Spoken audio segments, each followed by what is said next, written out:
నమస్తే అనంత భక్తి సనాతన ధర్మ ఛానల్ కి స్వాగతం।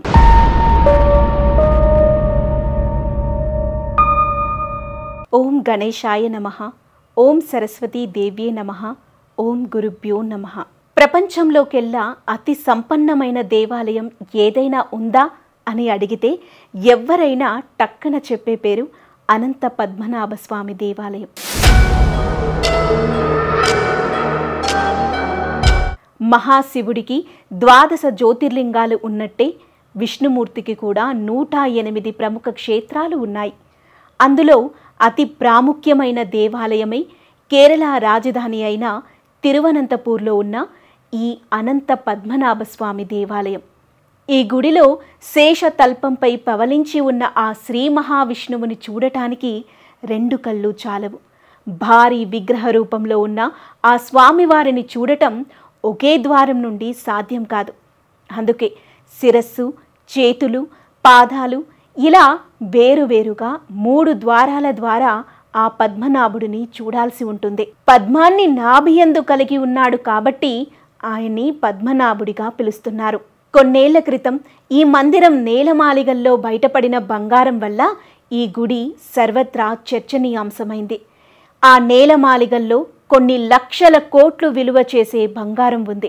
అయితే అందులో ఒక గదికి నాగబంధనం కూడా ఉంది। మరి ఆ 6వ గదిలో దాగి ఉన్న బంగారం విలువ ఎంత? అసలంతటి బంగారాన్ని అక్కడ ఎవరు పెట్టారు? నాగబంధనాన్ని ఎవరు ఏర్పరిచారు?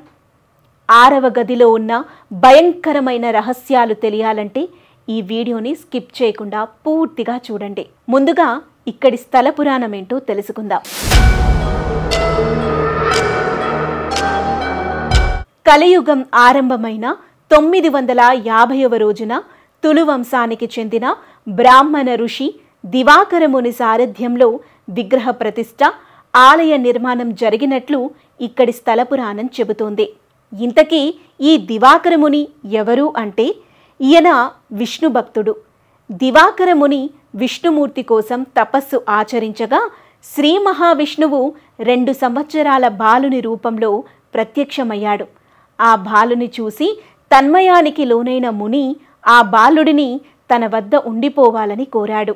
అందుకా బాలుడు అంగీకరించి తనను బాగా చూసుకోవాలని, తాను చేసే పనికి అడ్డు చెప్పకూడదని, ఒకవేళ ఏదైనా రోజు తాను చేసే పనికి అడ్డు చెబితే తాను వెళ్ళిపోతానని చెప్పాడు। అందుకు అంగీకరించిన ముని ఆ బాలుని చాలా ప్రేమగా చూసుకున్నాడు। ఆ బాలుడు మునిని చాలా రకాలుగా ఇబ్బంది పెట్టినా ఒక్క మాట కూడా అనేవాడు కాదు। అయితే ఒకరోజు దివాకరముని సాలగ్రామాలతో విష్ణుమూర్తికి పూజ చేస్తూ ఉండగా అందులో నుండి ఒక సాలగ్రామాన్ని ఆ బాలుడు నోటిలో ఉంచుకొని పరిగెత్తాడు। దాంతో ముని బాలుడికిచ్చిన మాట మర్చిపోయి చాలా కోపం తెచ్చుకున్నాడు। తనకిచ్చిన మాటను ముని తప్పినందున ఆ బాలుడు నన్ను చూడాలనిపిస్తే అరణ్యంలో కనిపిస్తానని చెప్పి అక్కడి నుండి మాయమయ్యాడు। ఈ సంఘటనతో దివాకరమునికి ఆ బాలుడు ఎవరు అనేది అర్థమై తాను చేసిన తప్పుకు చాలా బాధపడ్డాడు। ఎలాగైనా ఆ బాలుని తిరిగి తీసుకురావాలి అని ముని అడవిలోకి వెళ్ళగా ఆ మునికి క్షణకాలం పాటు కనిపించిన ఆ బాలుడు వెంటనే ఒక పెద్ద చెట్టులో శ్రీ మహావిష్ణువు శేషశయనుడిగా ఉన్న రూపంలో కనిపించాడు। ఆ మహిమాన్విత రూపం దాదాపు 5 కిలోమీటర్ల పొడవుగా ఉంది। తల తిరువళ్ళం అన్న గ్రామం వద్ద, పాదాలు త్రిప్పాపూర్ వద్ద కనిపించాయి। అంతటి భారీ విగ్రహాన్ని మానవ మాతృలు దర్శించటం కష్టమని, అందరికీ సులభంగా కనిపించే రూపంలో అవతరించాలని ముని వేడుకున్నాడు। ముని విన్నపాన్ని మన్నించిన స్వామి ప్రస్తుత అనంత పద్మనాభ స్వామి రూపంలో కనిపించారు। ఆ విగ్రహాన్ని దివాకరముని తిరువనంతపురంలో ప్రతిష్ఠించి మొదటగా ఆలయాన్ని నిర్మించినట్టు ఇక్కడి స్థల పురాణం చెబుతోంది। శ్రీమద్ భాగవతంలో బలరాముడు తన తీర్థయాత్రలలో భాగంగా శ్రీ అనంత పద్మనాభ స్వామి దేవాలయాన్ని దర్శించినట్లుగా రాయబడింది। ఇక్కడ ఉన్న పంచ సరస్సుల్లో ఆయన స్నానం చేశారట। అంతేకాదు 10,000 ఆవులను అక్కడి బ్రాహ్మణులకు బలరాముడు దానం చేశారట।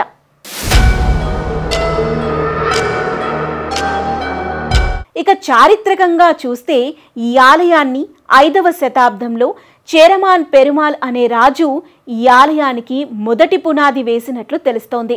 తరువాత 18వ శతాబ్దంలో ట్రావెన్కోర్ మహారాజు రాజా మార్తాండవర్మ పాలనా సమయంలో వేల సాలగ్రామాలతో స్వామివారి విగ్రహాన్ని ప్రతిష్ఠించారని చరిత్ర చెబుతోంది.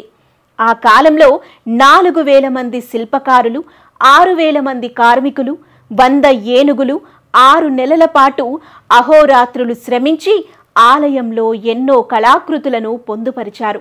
ఆ సమయంలోనే అక్కడ గుట్టలుగా పడి ఉన్న ఆలయ సంపదను డచ్ వర్తకులు టిప్పు సుల్తాన్ వంటి వారి దాడుల నుండి కాపాడేందుకు అక్కడ 6 రహస్య గదులను రాజా మార్తాండవర్మనే నిర్మించి ఆ కాలం నాటి కొంతమంది సిద్ధుల్ని, యోగుల్ని పిలిపించి ఒక గదికి నాగబంధనం వేయించారని చరిత్ర చెబుతోంది. మరి ఈ ఆలయానికి అంతటి సంపద ఎక్కడి నుంచి వచ్చింది? ఈ ఆలయంలోనే అంత సంపదను ఎందుకు దాచిపెట్టారు? ఈ ఆలయంలో ఉన్న మొత్తం సంపద విలువ ఎంత? పూర్తి వివరాల్లోకి వెళితే, ఈ ఆలయానికి అంతటి సంపద ఎక్కడి నుండి వచ్చింది అంటే, అప్పట్లో ఎంతో మంది రాజులు తాము సంపాదించిన ధనం నుండి కొంత భాగాన్ని దేవుడికి సమర్పించేవారు. 1498లో వాస్కోడిగామా మొదటిసారి భారతదేశానికి వచ్చినప్పుడు కేరళలోని కాలికట్ ప్రాంతానికి వచ్చిన సంగతి తెలిసిందే. అలా వచ్చిన ఆయన కేరళ నుండి మిరియాలు, లవంగాలు, దాల్చిన చెక్క వంటి సుగంధ ద్రవ్యాలను ఎగుమతి చేయటం మొదలుపెట్టారు. అలా సుగంధ ద్రవ్యాలను తీసుకొని వాటికి సరితూగే బంగారు నాణాలను ఇచ్చి భారీ ఓడల్లో వాటిని ఎగుమతి చేసుకునేవారు. అలా ఐరోపా దేశాల వారికి సుగంధ ద్రవ్యాలను ఎగుమతి చేయటం ద్వారా కేరళలోని రైతులకు అధిక ధనం లభిస్తుండేది. అయితే దీనంతటికీ కారణం కేరళ నడిబొడ్డున ఉండి నడిపిస్తున్న అనంత పద్మనాభస్వామి కృప అని భావించిన రైతులు, రాజులు వారికి వచ్చిన లాభం నుండి కొంత భాగాన్ని స్వామికి కానుకగా ఇచ్చేవారు. అంతేకాదు, ఐరోపా దేశాలకు ఎగుమతి చేసుకునే వర్తకులు, వ్యాపారస్తులు కూడా వారిని దారి మధ్యలో సంభవించే ఉపద్రవాల నుండి, దారి దోపిడీల నుండి, సముద్రపు దొంగల నుండి కాపాడమని ఆ పద్మనాభుడిని వేడుకొని స్వామికి బంగారం, వజ్ర వైడూర్యాలను, ఐరోపా వంటి వివిధ దేశాల బంగారు నాణాలను సమర్పించేవారు. అలా బంగారం, వెండి, వజ్ర వైడూర్యాలతో ఆలయ ఖజానా కుప్పలు కుప్పలుగా నిండిపోయేది. అలా వచ్చిన మణులను, మాణిక్యాలను ఇతర రాజ్యాల నుండి కాపాడుకోవటానికి వాటిని ఆలయం నేలమాళిగల్లో రహస్యంగా దాచిపెట్టేవారు. అలా ఖజానా నిండిపోవటంతో 18వ శతాబ్దంలో ట్రావెన్కోర్ రాజు రాజా మార్తాండవర్మ రహస్య గదులను నిర్మించి వాటిలో ఈ ఖజానాను దాచిపెట్టారు. అలా ఒక గదికి మాత్రం నాగబంధనం వేయించారు. ఆ గదిలోనే కొన్ని లక్షల కోట్ల సంపద దాగి ఉందని అంటారు. అయితే ఆలయ నిర్వహణ అస్తవ్యస్తంగా ఉందని టిపి సుందర్రాజన్ అనే న్యాయవాది సుప్రీంకోర్టులో పిటిషన్ వేయగా ఆ గదులను తెరవాలని సుప్రీంకోర్టు 2011లో ఆదేశాలు జారీ చేసింది. అలా ఈ 6 గదులను ఆలయ పాలక మండలి 2011లో గుర్తించారు. ఆ 6 గదులకు ఏ, బి, సి, డి, ఈ, ఎఫ్ అనే ఆంగ్ల అక్షరమాల ప్రకారం పేర్లు పెట్టారు.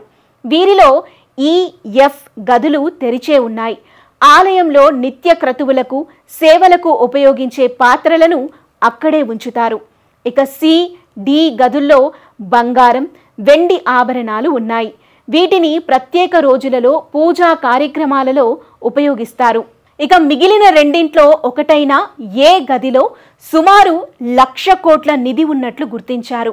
ఈ ఖజానాలో 3.5 కేజీలుండే వజ్రం, రూబీతో నిండిన మహావిష్ణువు బంగారు విగ్రహం, 18 అడుగుల పొడవైన బంగారు గొలుసు, వజ్రాలు, కెంపులు, విలువైన రత్నాలు బయటకు వచ్చాయి.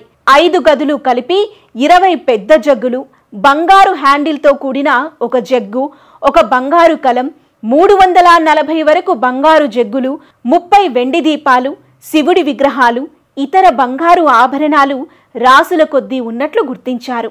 ఇవి కాకుండా తీస్తున్న కొద్దీ బంగారు కంకణాలు, ఉంగరాలు వస్తూనే ఉన్నాయి. శ్రీకృష్ణదేవరాయలు ఈస్ట్ ఇండియా, నెపోలియన్ కాలం నాటి బంగారు నాణాలు బస్తాల కొద్దీ బయటపడ్డాయి. వీటి విలువ లక్షల కోట్లలో ఉంటుందని అంచనా. నేలమాళిగల్లో బయటపడ్డ సంపదలతో అప్పటి వరకు దేశంలో అత్యంత సంపన్న ఆలయంగా ఉన్న తిరుమలను పద్మనాభస్వామి ఆలయం వెనక్కి నెట్టింది. ఆలయంలోని 6 నేలమాళిగల్లో ఇప్పటికే 5 నేలమాళిగలు తెరిచారు. అందులో బయటపడిన సంపద సుమారు 5 లక్షల కోట్ల వరకు ఉంటుందని అంచనా వేశారు. ఈ సంపదను బయటకు తేవటానికి సుమారు 12 రోజుల పైనే పట్టిందట. 5 గదులు తెరిచినప్పటికీ 6వ గదిని మాత్రం ఇంకా తెరవలేదు.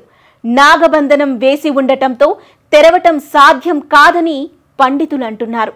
ఆ గదిలో ఈ 5 గదుల్లో ఉన్నదానికంటే రెట్టింపు సంపద ఉంటుందని అంచనా వేస్తున్నారు. అలా ఆ 6వ గది అంతుపట్టని రహస్యంగా మిగిలిపోయింది. ఆ కాలానికి చెందిన సిద్ధులు మంత్రాలను వల్లవేస్తూ వేసిన ఆ నాగబంధం గురించి బాగా తెలిసిన వాళ్ళు గరుడ మంత్రం చదివితే ఆ తలుపులు వాటంతటవే తెరుచుకుంటాయని కొందరు పండితులు చెబుతుంటే, అది తెరిస్తే ప్రళయం సంభవిస్తుందని, సృష్టి నాశనమవుతుందని, ప్రపంచానికే అరిష్టమని మరికొంతమంది చెబుతున్నారు. వారి మాటలు లెక్క చేయకుండా 2018లో ఒకసారి ఆ బంధనాన్ని తెరిచే ప్రయత్నం చేశారు. అప్పుడు కేరళను వరదలు ముంచెత్తాయి. అంతేకాకుండా పిటిషన్ వేసిన సుందర్రాజన్ కూడా కొన్ని రోజులకే మరణించటంతో ఆ నమ్మకం మరింత బలపడింది.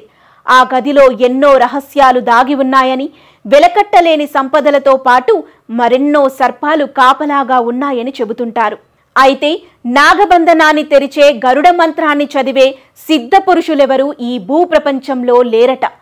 ఏది ఏమైనా అనంతమైన సంపదతో ప్రపంచ దృష్టిని ఆకర్షించిన ఆ 6వ గదిలో ఎంత సంపద ఉందో అనేది ఆ అనంతుడికే తెలిసిన రహస్యం.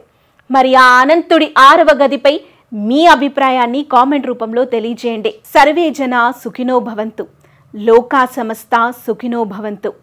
గోవులను రక్షించండి, గోవులను కాపాడండి.